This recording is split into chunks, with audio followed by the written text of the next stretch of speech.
Section 138 negotiable instrument act जो कि cheque bounce के ऊपर बात करता है, और चेक बाउंस केस एक ऐसा केस होता है, ये बहुत ही टेक्निकल इन नेचर है। कहने का मतलब ये है, ये एक ऐसा केस है, अगर आप सच में किसी को पैसा उधार में या फिर आपको सच में किसी से पैसा मिलना है, लेकिन आपके पास वैलिड कोई एविडेंस नहीं है, आप साबित नहीं कर पा रहे हो। इनफैक्ट ऐसा भी देखा जाता है जहाँ पर सब कुछ मटेरियल अवेलेबल है, आप दे सकते हो, लेकिन प्रॉपर तरीके से पेश ना करने की वजह से आप केस हार जाते हो। तो यहीं पर सारा का सारा खेल तो डिपेंड करता है लीगली एनफोर्सेबल डेट इस फ्रेज के अंदर, क्योंकि कानून में ये बताया गया है चेक बाउंस केस में सबसे इंपॉर्टेंट चीज जो होता है लीगली एनफोर्सेबल डेट को प्रूफ करना, एविडेंस देके कोर्ट के सामने साबित करना।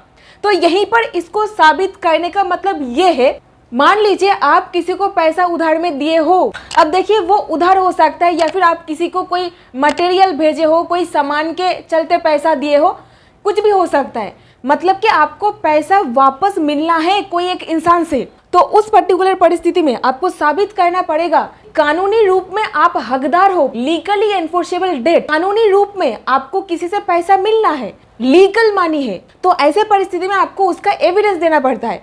और यहीं पर ऑपोजिट पार्टी है, उनको क्या साबित करना है मालूम है? उनको ये साबित करना है कि कोई भी पैसा देना ही नहीं था, मतलब कोई भी पैसों का ट्रांजैक्शन नहीं हुई थी, ये एब्सोल्युटली एक फर्जी केस है, कोई लीगली एनफोर्सेबल डेट है ही नहीं। तो ये साबित करना अपोजिट पार्टी का काम है, इसको रिबटल ऑफ प्रिजम्पशन बोला जाता है। यानी कि आप साबित करोगे मुझे पैसा मिलना है और अपोजिट पार्टी कहेगा कि मुझे कोई पैसा लौटाना ही नहीं था, ठीक है, तो इसको रिबटल ऑफ प्रिजम्पशन कहा जाता है। तो यहीं पर ऑनरेबल सुप्रीम कोर्ट से लेटेस्ट अपडेट बताऊंगी चेक बाउंस केस के ऊपर। ये केस बहुत ही ज्यादा महत्व रखता है जो लोग कैश में ट्रांजैक्शन ज्यादातर करते हैं। आप तो कैश में पैसा दे देते हो, लेकिन आपको लौटाया जाता है चेक के द्वारा। तो यहीं पर ऑनरेबल सुप्रीम कोर्ट में केस पहुंचा है। सबसे इंपॉर्टेंट सवाल जो इस केस में उठाया गया, तो केस का नाम है Shine Varghese versus state of Kerala and others, criminal special leave petition number 14187 of 2025।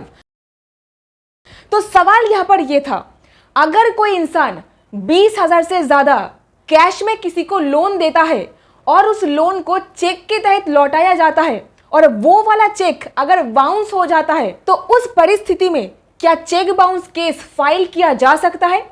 क्योंकि कैश में ट्रांजैक्शन हुई थी और 20,000 से ऊपर का अमाउंट था। तो यहीं पर मेरे दोस्त दो सेक्शन बहुत ज्यादा इंपॉर्टेंट हो जाता है, जो है इनकम टैक्स एक्ट का सेक्शन 269SS। इस पर्टिकुलर सेक्शन पर कहा गया है, अगर कोई पैसा का लेन देन हो रहा है जहां पर 20,000 से ज्यादा कैश में ट्रांजैक्शन हुई है, वो ट्रांजैक्शन करनी पड़ेगी बैंक अकाउंट के थ्रू, चेक के थ्रू या फिर ड्राफ्ट के थ्रू, ठीक है। ये हाई कोर्ट का कहना है, मैटर केरला हाई कोर्ट से सुप्रीम कोर्ट में पहुंचा। तो हाई कोर्ट ने साफ साफ कह दिया, अगर कोई इंसान 20,000 से ऊपर अमाउंट कैश में पेमेंट करता है तो ये एब्सोल्युटली इनकम टैक्स एक्ट का वायलेशन है, उल्लंघन है। तो उस पर्टिकुलर परिस्थिति में जो इंसान को चेक मिल रहा है, यानी कि जिनको पैसा चेक के थ्रू लौटाया जा रहा है, मतलब कि 20,000 से ऊपर कैश दे करके आप किसी को लोन दे रहे हो और वो इंसान आपको पैसा लौटा रहा है चेक के थ्रू, वहां पर आपको रेस्पॉन्सिबिलिटी लेना पड़ेगा अगर वो चेक बाउंस होता है तो, क्योंकि दिया जा रहा है कैश में और लौटाया जा रहा है चेक में। आई होप आपको समझ में आ रहा है मैटर क्या है। तो यहीं पर कोर्ट ने कहा, सबसे पहले तो आपके पास एक वैलिड एक्सप्लेनेशन, यानी कि एक वैलिड व्याख्या कि किस चीज के लिए पैसा आप उधार में दिए थे, लीगली एनफोर्सेबल डेट वो था कि नहीं। तो यहीं पर आपको बहुत ही तगड़ी एविडेंस पेश करनी पड़ेगी और एक वैलिड रीजन देना पड़ेगा कि देखिए इस पर्पस के लिए ये पैसा कैश में दी गई थी। ये आपके ऊपर दायित्व छोड़ता है और ये वैलिड एक्सप्लेनेशन आपको देना पड़ेगा section 273B of the income tax act के ट्यून में। यानी कि इस पर्टिकुलर सेक्शन में कहा गया है, अगर कोई इंसान को कैश में उधार दिया जा रहा है तो कुछ कुछ वैलिड रीजंस, जैसे कि ये सारे रीजंस के तहत ही कैश ट्रांजैक्शन आप कर सकते हो। तो यही रीजन आपके ऊपर भी लागू होता है। यही कोई रीजन में से एक होना चाहिए जिसके तहत मानी जाएगी कि आपका कैश में पैसा देना वैलिड था।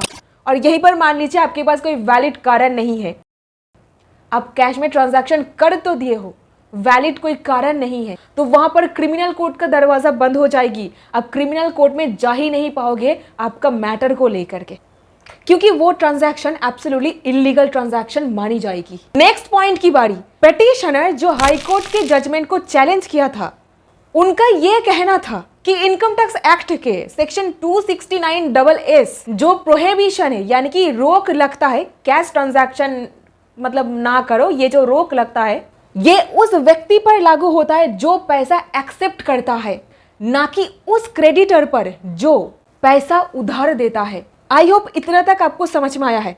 नेक्स्ट पॉइंट की बारी। फिर कोर्ट के सामने उसने ये आर्ग्यू किया कि ये प्रावधान सिर्फ और सिर्फ एक ट्रांजैक्शन का तरीका बताता है जब रकम एक निश्चित लिमिट से ज्यादा हो जाए, लेकिन ये असली ट्रांजैक्शन को नलिफाई या रद्द नहीं करता। और अगर इस प्रोविजन का वायलेशन होता है, यानी कि उल्लंघन होता है, तो उसके लिए इनकम टैक्स एक्ट के अंदर ही पेनल्टी का प्रावधान है। लेकिन इस वायलेशन के तहत डेटर यानी जो पैसा उधार लिया उसकी लायबिलिटी खत्म नहीं होती। तो मतलब यहीं पर ये आपके लिए एक साइन है कि आप थोड़ा सा कॉशियस हो जाओ। अगर आप 20,000 से ऊपर का अमाउंट कैश में लेन देन करने के लिए जा रहे हो, तो फिर उसके लिए अगर आपको चेक में पैसा लौटाया जाता है, सेक्शन 138 नेगोशिएबल इंस्ट्रूमेंट एक्ट में आप केस कर भी पाओगे या फिर नहीं, इसको जरा देखिए। जो चीज पहले से ही इनकम टैक्स एक्ट के तहत एक स्टैट्यूटरी पेनल्टी के साथ डील की गई है, इसे जुडिशियरी के जरिए ऐसे इंटरप्रेट नहीं किया जा सकता कि वो किसी व्यक्ति के राइट्स को खत्म कर दे, चाहे वो जनरल लॉ ऑफ ऑब्लिगेशन के तहत हो या सेक्शन 138 नेगोशिएबल इंस्ट्रूमेंट एक्ट के पेनल लॉ के तहत हो। ये बात पिटीशनर ने कोर्ट को कहा। पिटीशनर यानी कि जिनको पैसा मिलना है। उम्मीद है ये पॉइंट भी आपको क्लियर है। अभी लास्ट पॉइंट की बारी। पिटीशनर ने आर्ग्यूमेंट पर कहा कि अगर इस तरीके से कोई भी कानून को व्याख्या किया जाए तो संविधान के डबल जियोपार्डी के गारंटी को भी वायलेट करेगी। और तो और income tax act, negotiable instrument act, ये दोनों के दोनों स्पेशल लॉज है। स्पेशल लॉज मतलब क्या, दो लाइन में समझिए। भारत के कानून को दो पार्ट में डिवाइड किया जा सकता है, जनरल लॉज और स्पेशल लॉज। जनरल लॉज जो सबके ऊपर, हर एक आम जनता के ऊपर लागू होता है, जैसे कि IPC, CrPC, CPC, Indian evidence act etcetera. लेकिन दूसरी ओर इनकम टैक्स एक्ट, जिनका इनकम इनकम टैक्स लिमिट के अंदर आता है उसको ही टैक्स भरना पड़ेगा, और जिनको चेक से लेन देन करना होता है, अगर उनका चेक बाउंस होता है उनको ही चेक बाउंस केस फाइल करना होता है। ये दो कानून तो सबके लिए नहीं है ना।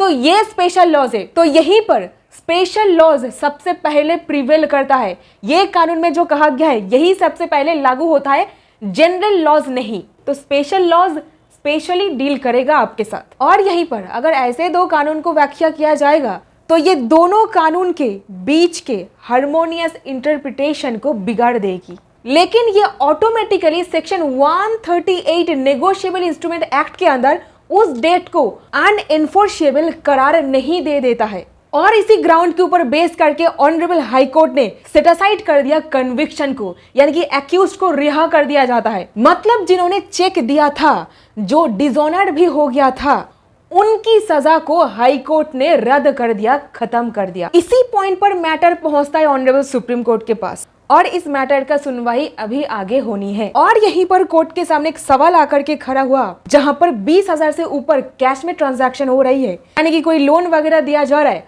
और उस पैसा को लौटाया जा रहा है चेक के थ्रू। अगर वो वाला चेक बाउंस होता है तो चेक बाउंस केस फाइल किया जा सकता है under section 138 negotiable instrument act या फिर नहीं, खास करके जिसको कंप्लीटली कैश में दी गई थी। आपको क्या लगता है, इसको चेक बाउंस केस के रूप में स्वीकार करनी चाहिए या फिर नहीं? ओपिनियन जरा कमेंट सेक्शन में बताइए। So that's it. ये रहा आपके लिए एक latest update cheque bounce section 138 negotiable instrument act के ऊपर। इसका सुनवाई अभी आगे होनी है। पता करने के लिए आपको चैनल को सब्सक्राइब करना पड़ेगा, बेल आइकन दबाना पड़ेगा। बहुत बहुत धन्यवाद।